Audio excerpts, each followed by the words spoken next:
जब शादियाँ होती हैं तो अक्सर जूता चुराई की रस्म भी होती है और ये बहुत मज़ाकिया अंदाज में होता है। एक हेल्दी कॉन्वर्सेशन होता है और फिर पैसे दिए जाते हैं, जीजा को जूते पहनाए जाते हैं और बारात बहुत आसानी से विदा हो जाती है। लेकिन एटा में इसका ठीक उल्टा हुआ है।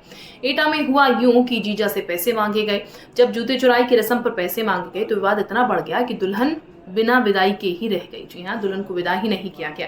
ये बताया गया कि जो दुल्हन थी उसकी बहन ने जब जीजा से पैसे मांगे तो उसे मात्र 200 रुपए दिए गए और 200 रुपए देने पर ये कहा गया हाथ पकड़कर कि इसे जूते पहनाए जाए, जिसके बाद लड़की वाले बिफर गए और ऐसे में कुछ और बातें भी हुई। मामला इतना ज्यादा बड़ा कि दुल्हन जो है इस एक छोटी सी रस्म की वजह से अपने घर पर ही रह गई, क्योंकि दुल्हन के जो माता पिता थे उन्होंने अपनी बेटी को विदा नहीं किया, क्योंकि कुछ शब्द उनकी तरफ से ऐसे कहे गए जिसके बाद बहुत ज्यादा विवाद बढ़ गया और दुल्हन जो है वो अपने घर पर ही रह गई।